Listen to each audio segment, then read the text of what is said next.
everyone, and welcome to Talk of the Town. My name's Karen Bukes, and I welcome you to the show. Well, it's April, and we still have snow on the ground. I hear spring is coming soon. Let's pray. I have a few announcements to make tonight. Want you to know that Precinct 7 is holding their caucus Friday evening, April 3rd, at the John Alden Club, 7 p.m., and the public is welcome to attend. That's this Friday evening at the John Alden Club. And just to remind everyone, town meeting is coming up really soon, and that's Saturday, April 11th, starting at 8 a.m. sharp. And the public's welcome there too. And tune in. It'll be on Channel 15 Live. I want to tell you the Plymouth Lions Club is having their annual pancake breakfast. It will be held on Sunday, April 26th at St. Peter's Parish Center in Plymouth. The Lions breakfast starts at 7 a.m. and is served until 11:30 a.m. Tickets can be purchased at the door, and I think Charlie's Hardware is selling some tickets too. So that's the Lions Club Pancake Breakfast on April 26th. That's a Sunday at St. Peter's Parish Center. And as you know, the Plymouth Lions Club, they give all their monies that they raise to local nonprofits, charities, and good causes. It's a wonderful group of caring individuals that focus on helping. Please support the Lions Club. They do good work for us. Okay, let's start the show by welcoming some of our great underwriters. Stoll's Cafe in Manamet, Brewster PC Solutions with Wrestling Brewster, attorneys Trifoletti and Coster on Long Pond Road, and underwriters David and Kevin Gallerani at Cape Auto and Cape Service, locations Samoset and Sandwich Street right here in Plymouth. Wonderful people. Well, Makepeace was supposed to be here, but there's a change in plans. And I'm happy to say tonight's guest and his team continue to be very successful because their success is Plymouth's success. They've created a wonderful place in which to live and play. Citizens from all over town enjoy the restaurants, golf course, and businesses that are located on this beautiful, well-thought-out property. The golf course is used by people from all over the country. The property has also become a tourist destination. They possess a magnificent hotel that provides a spa and a fabulous restaurant. Please welcome, from Pinehills, LLC, John Judge. Thank you, Karen. Thank you, John, for coming. I mean, this was such short notice, and I thank you from, Kenny and I thank you from the bottom of our heart. Well, it's a delight to be here, and look forward to our chat this evening. That's right, and very kind to come. Well, let's start this way. A little background on the Pinehills for those few of people that don't know. Well, actually, the Pinehills, the first public meeting was back in June of 1997, so some time ago. And that ended up starting a public dialogue with town officials and with residents of Plymouth. And that lasted for a couple of years. There were about 220 public meetings that took place over about a 2.5-year period. And then that culminated in a vote at town meeting in the year 2000 that really had the town officials and town meeting members voting to approve what was called then and still today the Open Space Mixed Use Development Zoning. OSMD is the acronym. Yes. And that OSMD zoning was incredibly unique. Plymouth was really in the forefront of sustainable development, low impact development, smart growth. those terms became very popular in future years. Yes. At both the local, state, and federal level. But Plymouth was really pioneering in some of those zoning changes as they related to Pine Hills. And so that started the process once town meeting approved the zoning and approved the development plan, also known as the master plan. Yes. For Pine Hills. And the process then began. There was then several months of permitting, both at the local and state level. And then we started construction of what's called the summer house. Yes. Beautiful. The summer house was a unique building architecturally. It was set very nicely on a knoll. And it really was built as the place of information and inspiration. Yes. To come and get information about Pine Hills. And then our first homeowners moved in 2001. And so we're just hitting our 15th year of homeowners at Pine Hills. Seems like yesterday, but I know. time goes by quickly. And it really all began with that opportunity that town meeting and the town officials basically gave us an opportunity to try to bring something to Plymouth that we hope Plymouth would be proud of, and we hope would provide economic benefit to Plymouth in a way that we felt was possible.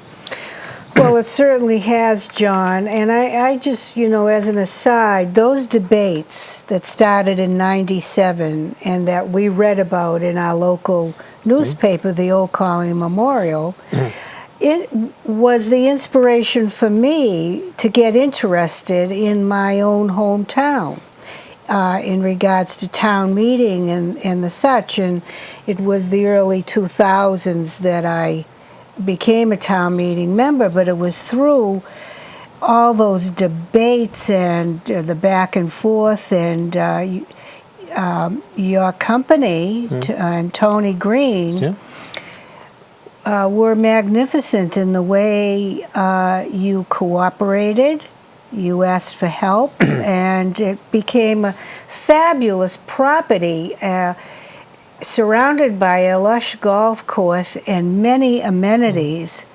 And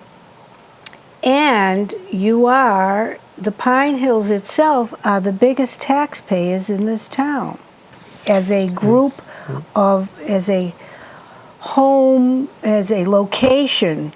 And how much is it, John? Well, it's interesting because recently got the most recent certified assessment numbers from the town, and the latest certified tax numbers for Pine Hills were as of January 1, 2014. Yes. So that's just about 15, 16 months ago. Okay. The state usually lags about a year in terms of its final certifications. So at that point, again, January 2014, Pine Hills had created $930 million in assessed value. Which at that time, almost $1 billion. Almost $1 billion. Well, I think as we sit here today, we're over $1 billion.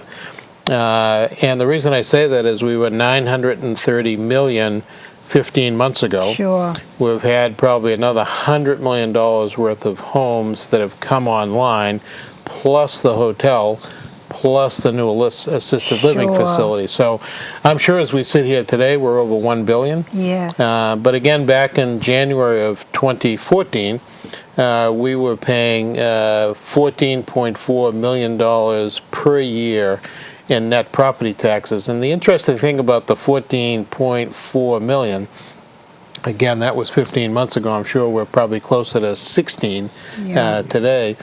Is you may recall when we went through town meeting, we were asked by town meeting to do an economic analysis of, okay, Pine Hills, just how much net property tax do you think the town will get when you're all built? Yes. And so we did that. We did it conservatively.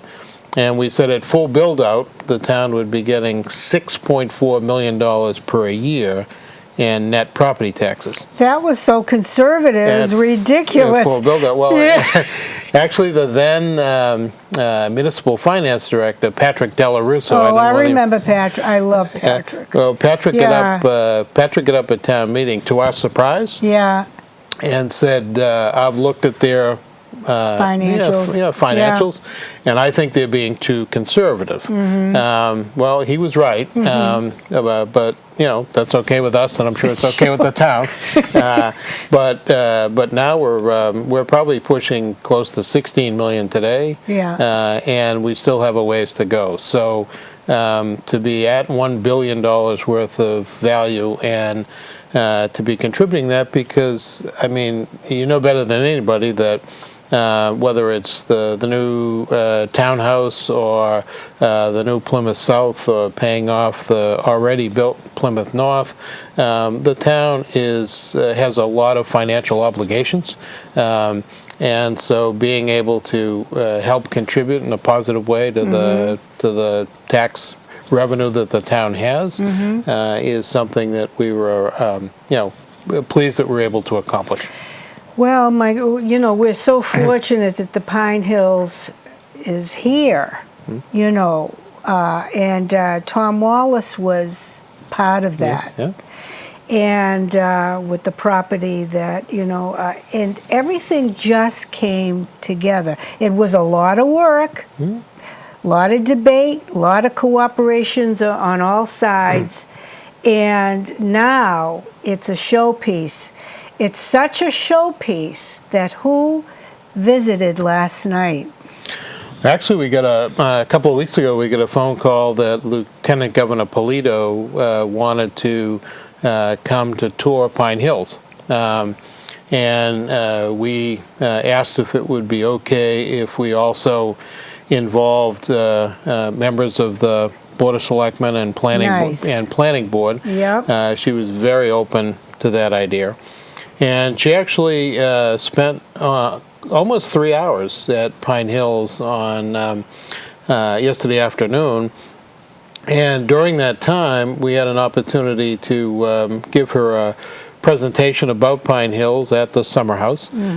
Joining us for that presentation were members of the Board of Selectmen, Melissa Reggie, Town Manager, Paul McAuliffe, the Chair of the Planning Board, and we had an opportunity to really give her some insight as to how it all began, the type of public-private cooperation between Pine Hills LLC as the developer and the town officials. And we then had an opportunity to go out. We had a little trolley bus, and we actually had an opportunity to go out and tour Pine Hills. We then ended up by touring the Village Green, including the market, and we ended at Mirbeau, the new inn and spa. Oh, she must have loved that. And she enjoyed her tour of all of that. In fact, at one point we were riding around Pine Hills, and she said, "The only thing you're missing is a hotel." And we said, "We already have it. That's going to be at the end of the tour." So she had a wonderful opportunity to learn about what Plymouth's priorities are as well, because the selectmen had an opportunity to talk to her about the 2020 and the 400 celebration. What an opportunity! And they had a very strong discussion, a very positive discussion about the importance, not only for Plymouth and the state, but if you think about it, it's really our nation's celebration because it started here. Yep. So that was a great opportunity to have her understand some of the things that were important to Plymouth, and also to understand how Pine Hills fit into what Plymouth was doing.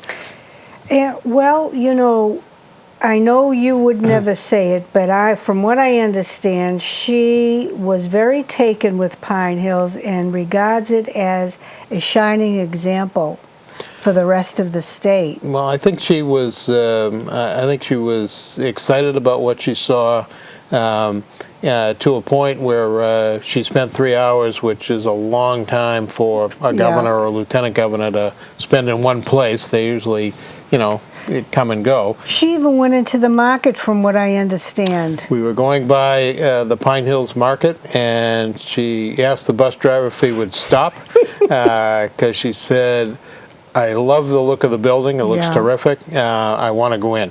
Yeah. So she even had They an must opportunity. have fainted. Well, there were several people in the aisle that recognized her right away. Sure. And of course, they were curious as to why the lieutenant governor was shopping at the market, and so we had some fun with that. Yeah. But she loved her conversation with the selectmen and the other members at Mirbeau. There were residents there from Pine Hills that she had an opportunity to meet with. The precinct reps from Precinct 15 were there and had an opportunity to say hello. And what was very nice is that when I get into work this morning, the very first phone call I got was from Lieutenant Governor Polito. And quite a lady. Not something she had to do, but I think it just showed how much she connected with Plymouth, and how much she enjoyed her visit, because she went out of her way this morning to call to just say, I really enjoyed the time I spent in Plymouth yesterday, and look forward to coming back. So, what did she say about the hotel?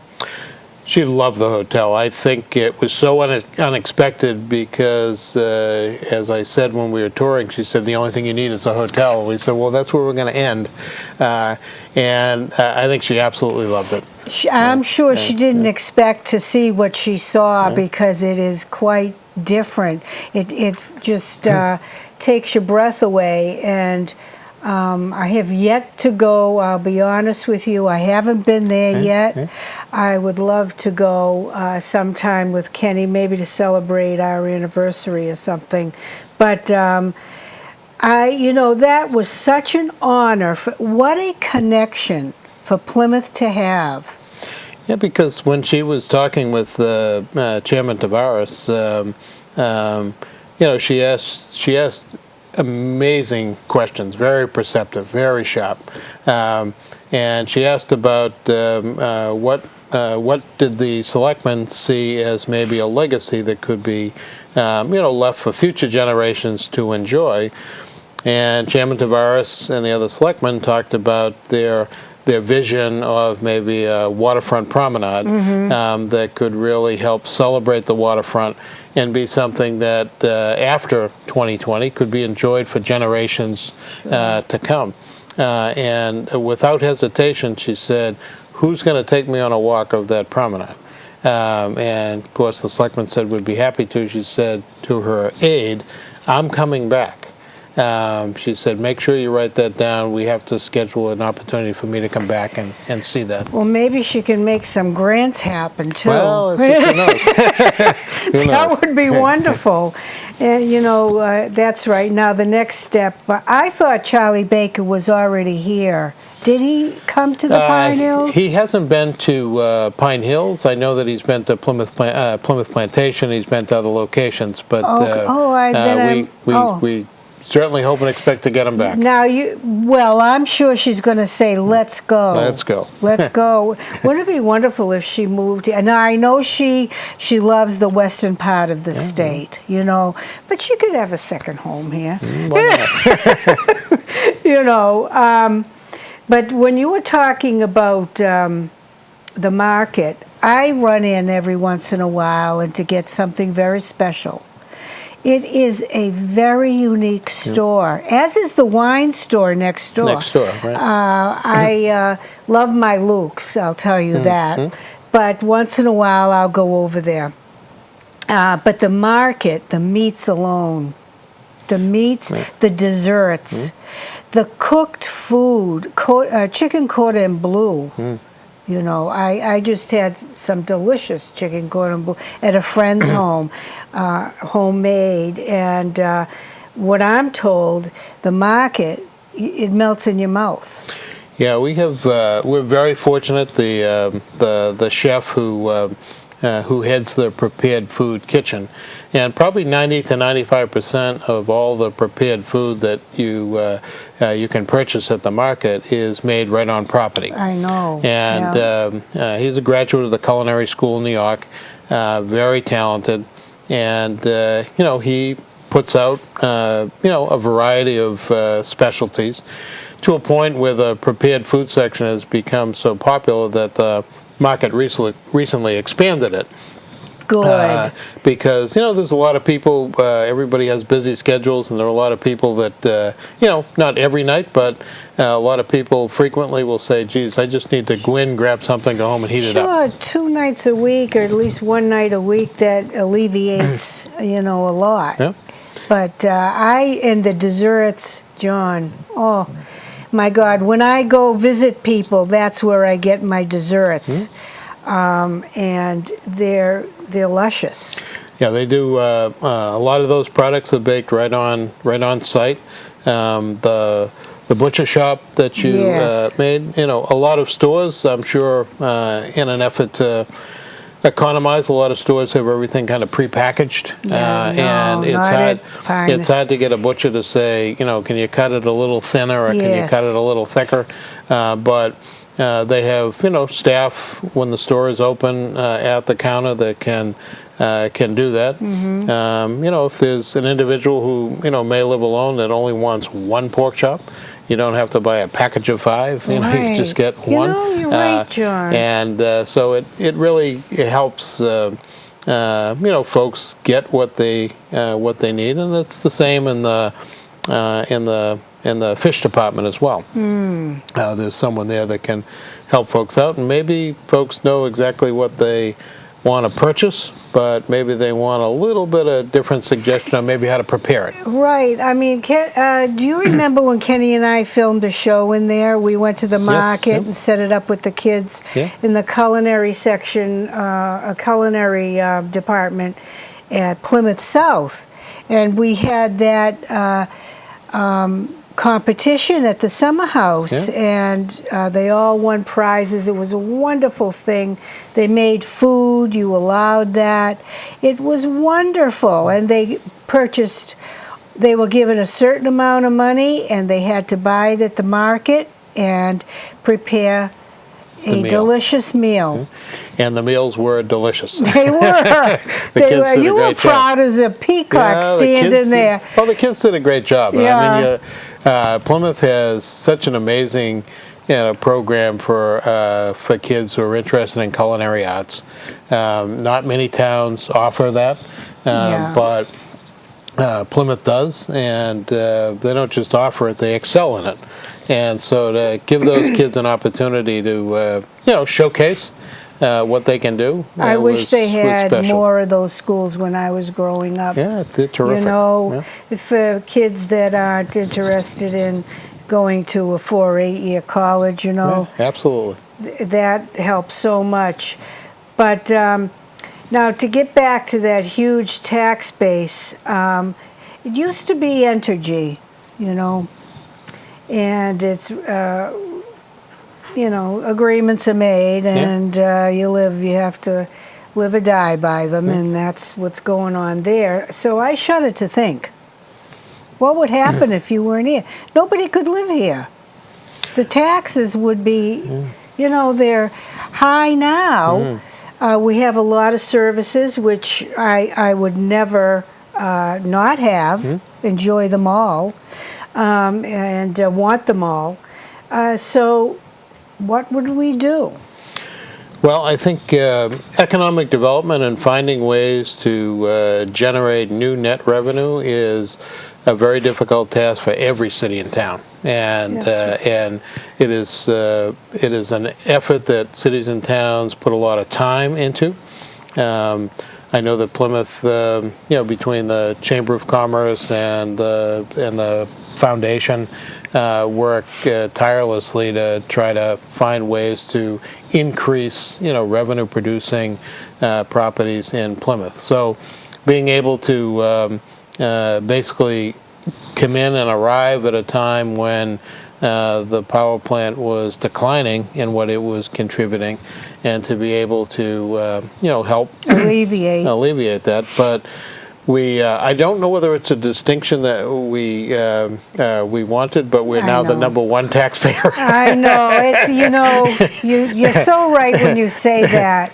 I'm not sure if I lived there that I would want that distinction, but they also, a lot of people from the Pinehills volunteer their time to the town. The amount of volunteerism is off the chart. Yeah. Not only in elected and appointed boards, throughout the town, but whether it's reading to children in school or volunteering at one of the museums or Women Aid, kind of quietly funding families in need that may be struggling. There is so much that folks do. There are folks that are involved in the Plymouth Task Force for the Homeless, and there's folks that are involved in Habitat for Humanities. And the pantry. And on and on and on. To a point where the Homeowners Association each year, we have a woman who heads the Landowners Association, and each year she runs a volunteer fair. And organizations that are looking for volunteers will come and set up a little table or something, and folks know that they can come in and they can go around, and if there's a certain expertise or a certain interest that they have, whether it's in the schools or helping the homeless or the food pantry, they can at least make the connection with people who are trying to pull together volunteers for those groups, and then then it's up to them to figure out. Well, here's something to think about. It just popped into my head. You know the Manomet Youth Center? Yes. There's a gal, Betty Cavaco, who has raised a lot of money for that center. Maybe the Pinehills can get involved a little bit.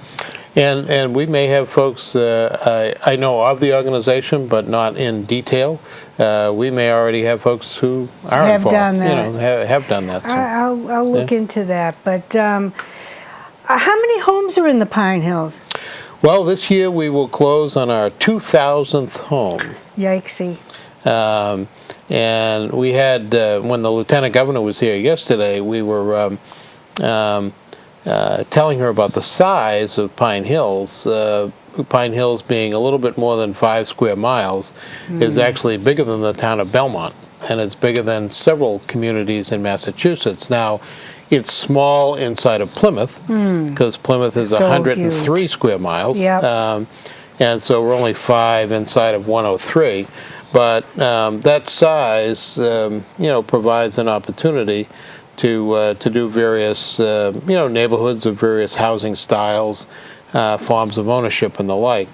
The Osmond zoning that we talked about at the beginning of the show, that Osmond zoning is very, very, very specific. I know. We can only build on 30% of the land, and 70% of the land has to be some form of open space. Yes. And so we have to be careful about the land that we select to build on, because only 30% of it falls into the category where we can, put a house or put an office building or whatever.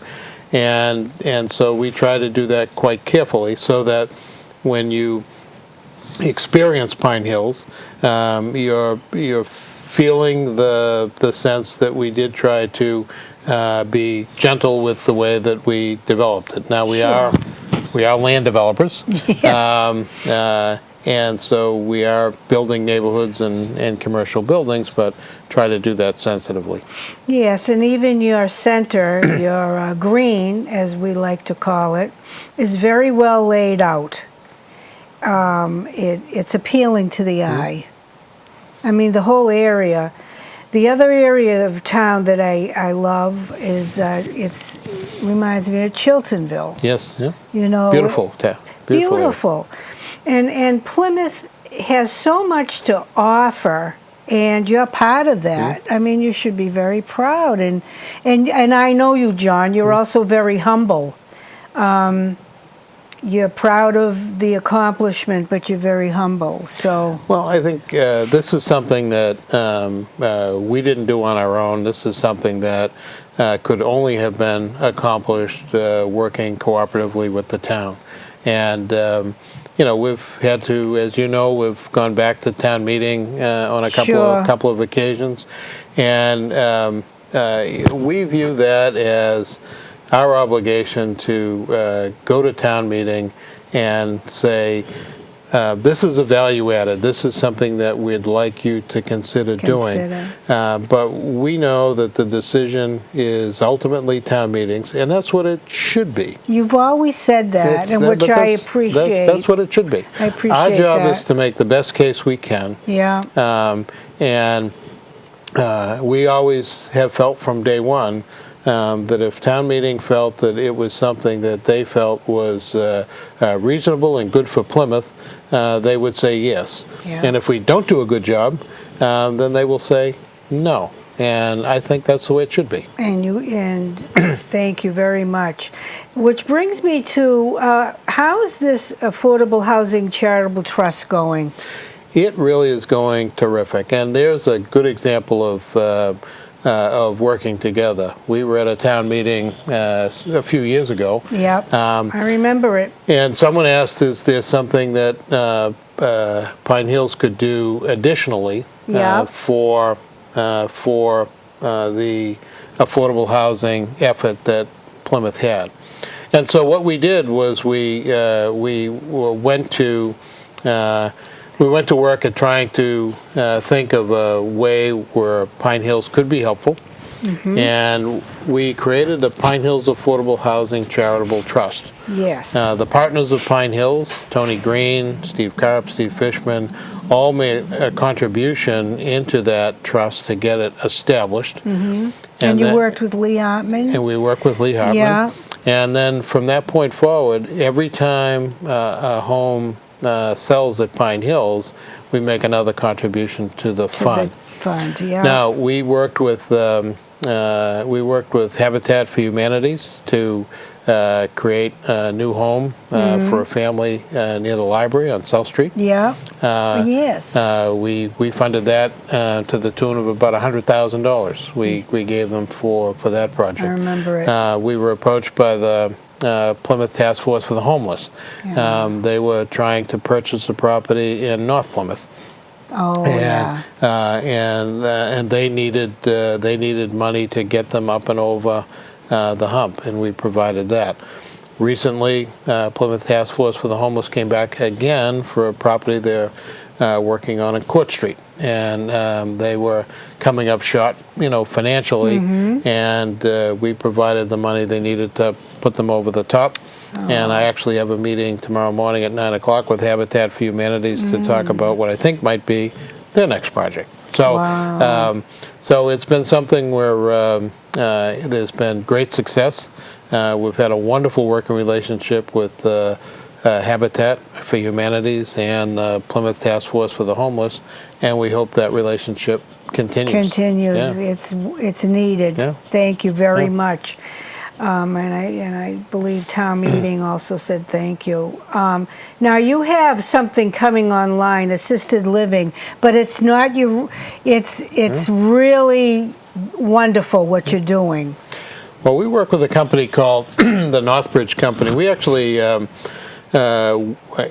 interviewed and went to see a lot of different companies that were building assisted living, and we wanted something that was going to be a value added to Plymouth. Yes. And we came to an agreement with the Northbridge companies. They're building a facility that will be about 1/3 independent living, about 1/3 assisted living, and about 1/3 memory care.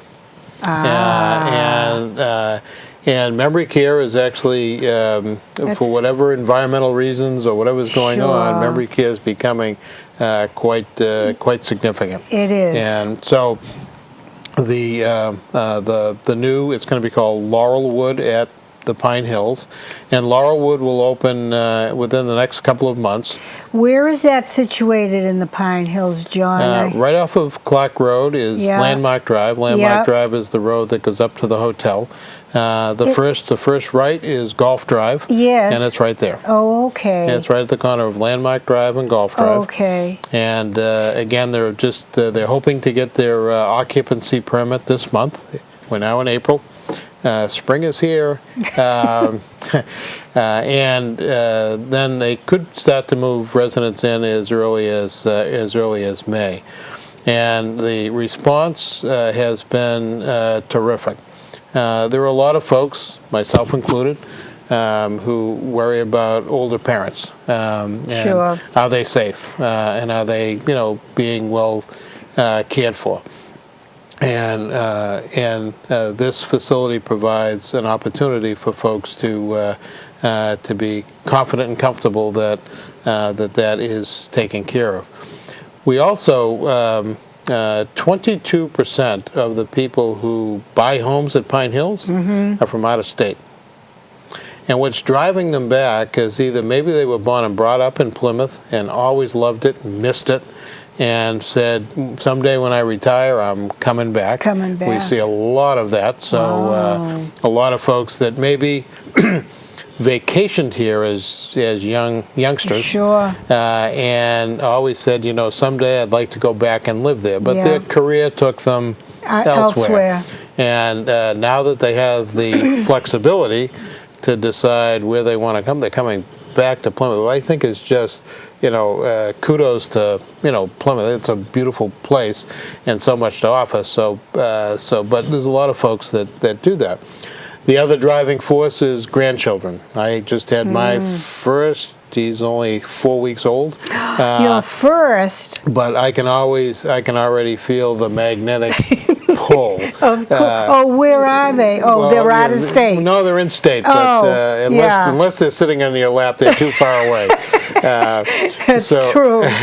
Yeah. But we have a lot of folks that move to Pine Hills to be close to grandchildren in the area. I say grandchildren, the adult children too, but it's really the grandchildren that are drawing them back. So we find that there are lifestyle decisions and life-changing decisions that bring folks to Pine Hills. Right. And so much of that is driven by family, some driven by, just a yearning to come back to this area.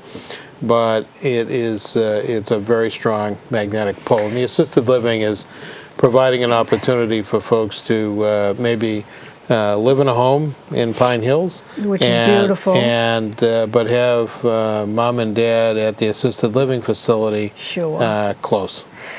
I've been in a number of the homes in the Pine Hills, and you can't describe it because they're different personality homes, and there's a personality for everyone. If you wanted a huge windows or one floor or what, but they're also tastefully done. You can't beat it. I mean, they're well thought out. And wasn't a home built there from that a person won?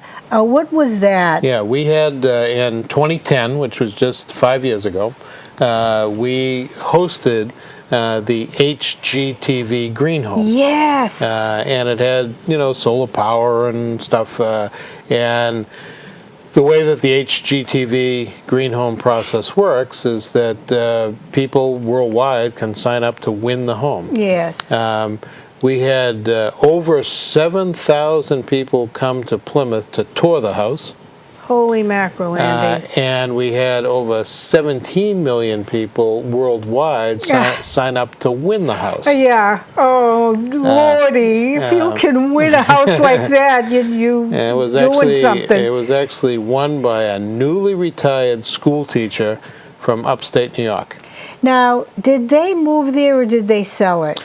They actually, in Massachusetts, every state is different. Okay. In Massachusetts, if you offer something like a house, for someone to win it, you have to also offer them the opportunity to take the cash instead of the house. Not all states require that, but Massachusetts is one of the states That's a goodie. where you don't have to take it just because you want it. You can take the cash.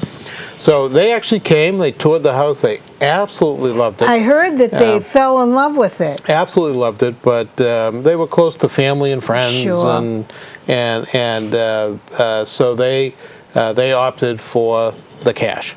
But one of the 7,000 people that had gone through the home when it was open for viewing said, if whoever wins it doesn't want it, call me. Yes. And so our sales team, kept her name.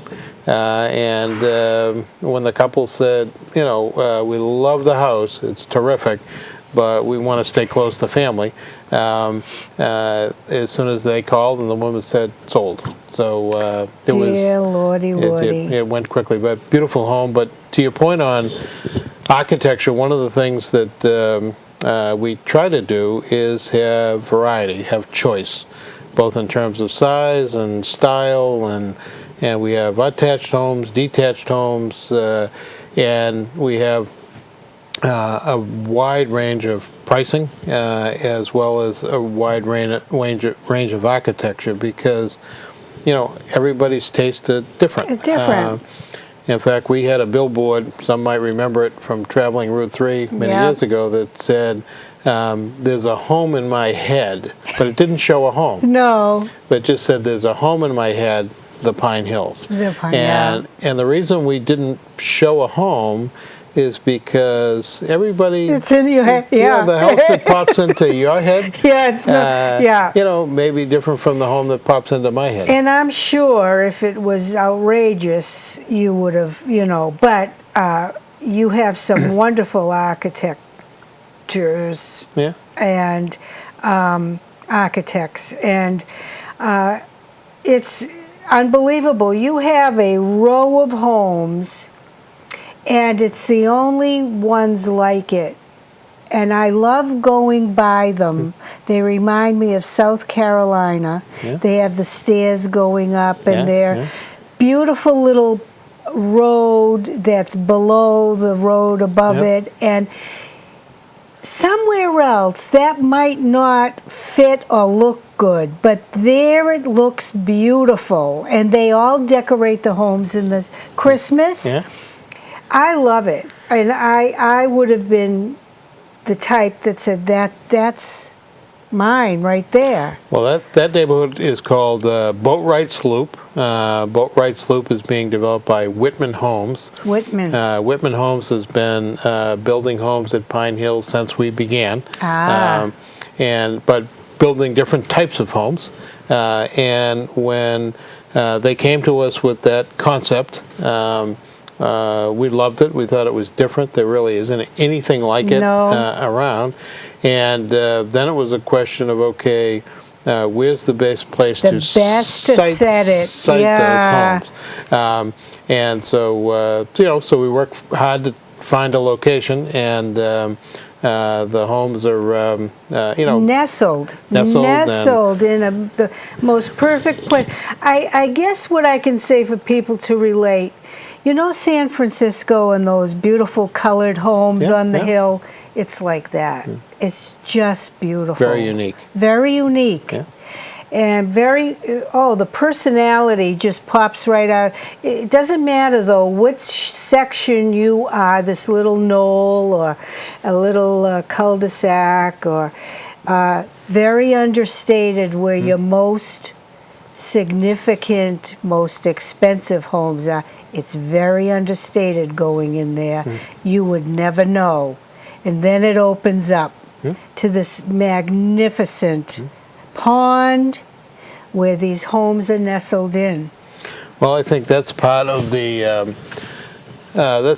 process that we go through. Every home is kind of individually sited, because not every piece of ground is identical to the piece next to it. Right, has its personality. And so taking advantage of that personality, it's a great way to describe it.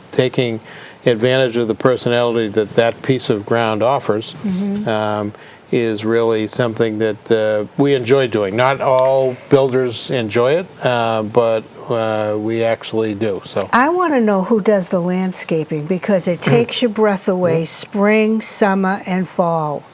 When Kenny and I drive through those roads and look at the tulips and look at the very specimen trees that have been chosen and planted. I bought one of the trees that Kevin Doyle got it for me because he does our yard. And I forget the name of it, but it's a dappled type of tree. Absolutely gorgeous. And I fell in love with it on your property.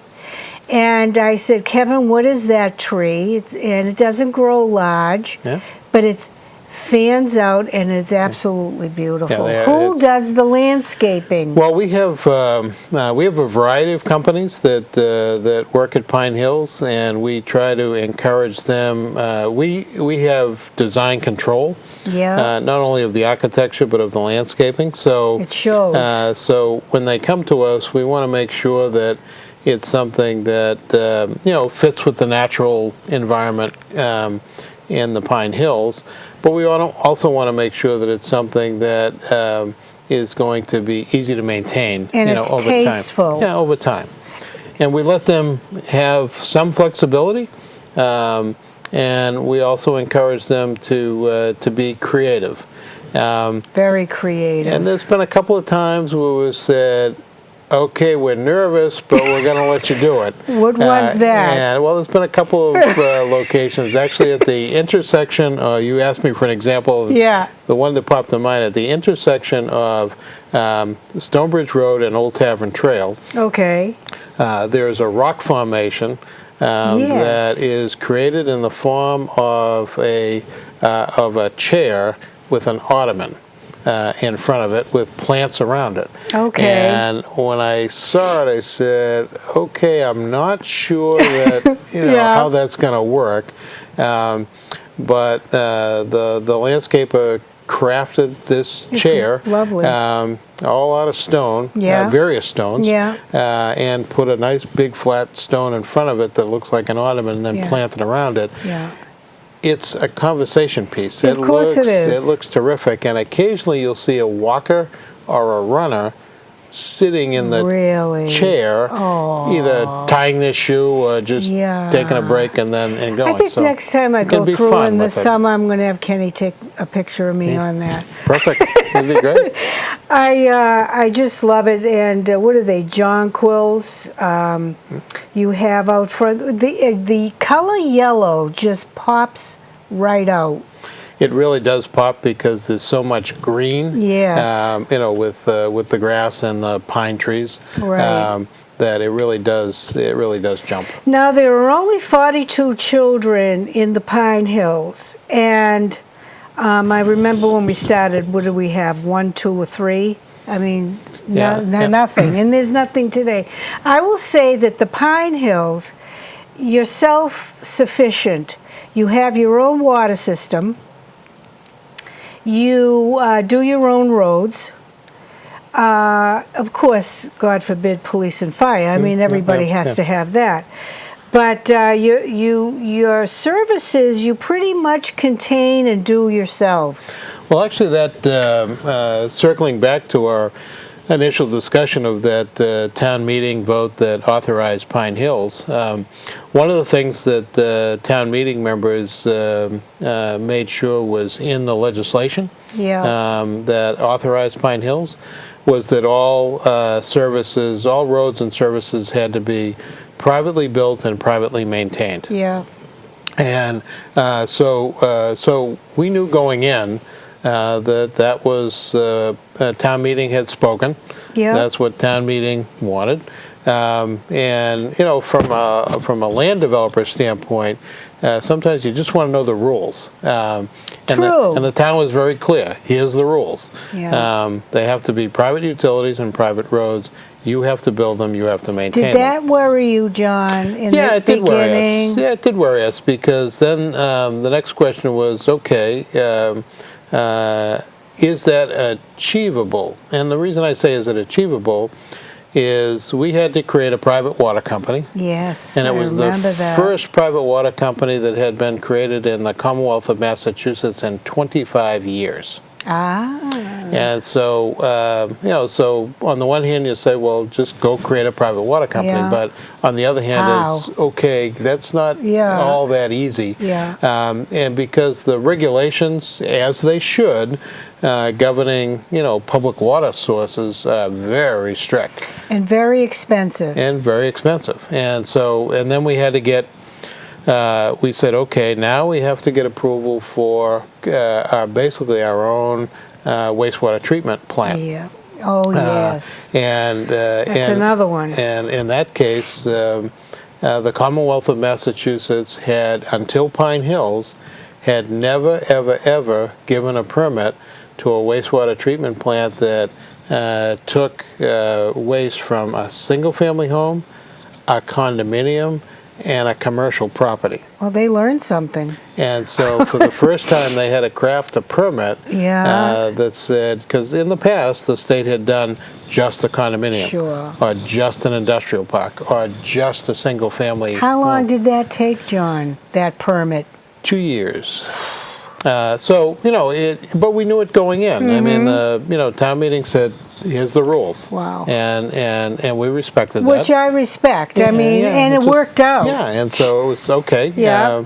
Now our job is to try to see if we can achieve that. It was amazing. and we Reading did. about it was amazing that could be done. And with the aplomb that it was done, who in the legislature helped? Who was it? Well, all the legislative delegation. Anybody from here paved the way? Now, Senator DiMacedo, Yeah. back then was a fairly new, representative. Yeah. He was tremendously helpful and, willing to step up and say, okay, Let's do the this. town I represented just voted to, give this Pine Hills development a chance. So my job now, since the town has spoken, is to say, See it okay, through.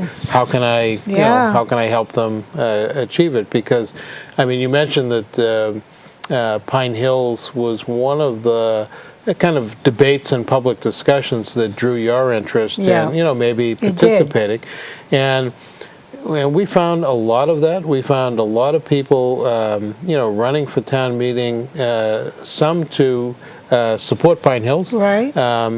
Quite frankly, more to oppose Pine Hills.